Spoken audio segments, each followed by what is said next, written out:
विश्व के सभी मेरे साथियों को राजरत्न अम्बेडकर की ओर से जय भीम, नमो बुद्धाय। आज का जो विषय है ये महाराष्ट्र से संबंधित है, लेकिन जो षड्यंत्र महाराष्ट्र में चल रहा है, महाराष्ट्र शासन या महाराष्ट्र सरकार के माध्यम से, कल को ये आपके राज्य में भी शुरू हो जाएगा। इसलिए ये बातें मैं आपको हिंदी में समझा रहा हूं। महाराष्ट्र के लोग मराठी में इस वीडियो को चाह रहे थे, लेकिन महाराष्ट्र के लोग हिंदी समझ जाएंगे, महाराष्ट्र के बाहर के लोग शायद मराठी ना समझ पाए।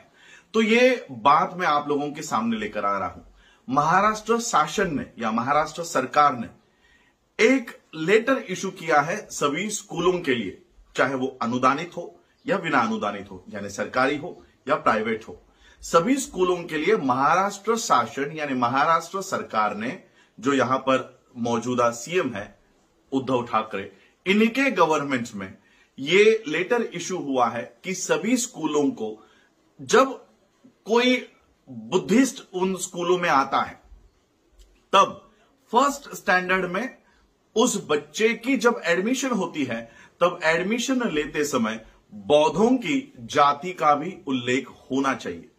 बौद्धों के जाति का उल्लेख आपको बच्चे के एडमिशन के साथ करना है। धर्म के कॉलम में अगर कोई बुद्धिस्ट लिखता है तो उसे जात पूछनी है, बिना जात लिखे हुए उस बच्चे का एडमिशन नहीं होगा।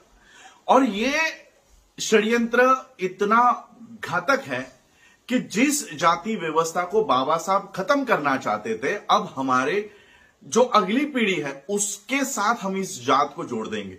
सपोज आज हम अपने बच्चे को फर्स्ट स्टैंडर्ड में दाखिला देने के लिए महाराष्ट्र की किसी स्कूल में जाते हैं, तो वहां के प्रशासन को, वहां के एडमिनिस्ट्रेशन को ऑलरेडी महाराष्ट्र सरकार ने यह आदेश दिया है कि उस बच्चे की जात का कॉलम आपको भरना है, उसको जात पूछनी है। और अगर हमने जात बता भी दी, सपोज यहां पर हमने महार लिख दिया, चमार लिख दिया, पासी लिख दिया, जाटव लिख दिया, तब ये पहली में जो बच्चा एडमिशन ले रहा है, 5 साल का बच्चा, वो अपने 70 आयु होने तक अपनी जात को खत्म नहीं कर पाएगा।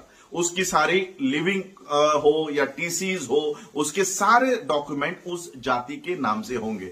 जो बाबा साहब 1935 में ये भाषण देते हैं, जात पात तोड़क मंडल के, जो बाबा साहब वो भाषण नहीं दे पाए थे, एनिलेशन ऑफ कास्ट के माध्यम से बाबा साहब हमको ये बातें कहकर गए हैं कि हमको जाति को खत्म करना होगा, इसमें कोई सुधार हो नहीं सकता। लेकिन ये चाहे वो महाराष्ट्र सरकार हो, यूपी सरकार हो, गुजरात सरकार हो या कोई भी सरकार हो, ये कभी भी बुद्धिज्म के फेवर में नहीं है। ये कभी भी बौद्धों के हित का निर्णय कभी नहीं करेगी। और जो जाति व्यवस्था 2.5-3 हजार सालों से ब्राह्मण इस बौद्ध धर्म में लाना चाहते हैं, ये जाति व्यवस्था अब हमारे ही हाथों से बौद्ध धर्म में लाने का प्रयास किया जा रहा है। देखिए, जिनके सिग्नेचर से ये लेटर इशू हुआ है, उन्हीं के सिग्नेचर से एक जीआर महाराष्ट्र में है कि अगर अनुसूचित जाति से धर्मांतरित लोग हैं, अगर वो बौद्ध हो गए हैं, तो उन्हें अनुसूचित जाति का जो आरक्षण है या जो फैसिलिटीज है, जो बेनिफिट्स है, वो उनको बौद्ध होने के बाद भी मिलता रहेगा। ये महाराष्ट्र सरकार का जीआर है। अगर एक तरफ महाराष्ट्र सरकार जीआर निकालकर कहता है कि बौद्ध लिखने पर भी आपके एससी के रिजर्वेशन नहीं जाने वाले, तब दूसरा लेटर इशू किया जाता है कि उनकी जात मेंशन करो। इसलिए मैंने जनगणना में आपको जात लिखने से मना किया है।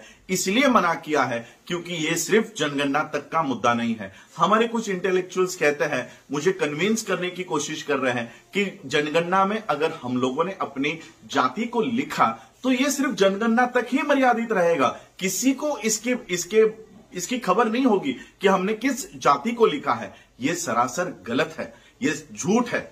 मैं आप लोगों को कुछ टीसीज बताना चाहता हूं कि देखिए, जो 2.5 सालों से ब्राह्मण कोशिश कर रहा है कि बौद्ध धर्म को भी जातियों में बांटा जाए, उस बौद्ध धर्म में जाति का इंट्रोडक्शन करने का काम, उस जातियों को लाने का काम हमारे ही हाथों से किया जा रहा है। ये देखिए, कुछ टीसीज है यहां पर, बौद्ध चमार, बौद्ध महार, जो ब्राह्मणी व्यवस्था इतने सालों से कोशिश कर रही है कि बौद्ध धर्म में जातियों को समावेश किया जाए, वो काम हमारे हाथों से हो रहा है। आज अगर हम अपने बच्चों को फर्स्ट स्टैंडर्ड में, पहली कक्षा में उनकी एडमिशंस करते समय जातियों को अगर नमूद करते हैं, वो बच्चा पूरे जीवन भर उस जातियों को ढोते घूमेगा, वो अपनी जातियों को कभी खत्म नहीं कर पाएगा। सर्विसेज अब तो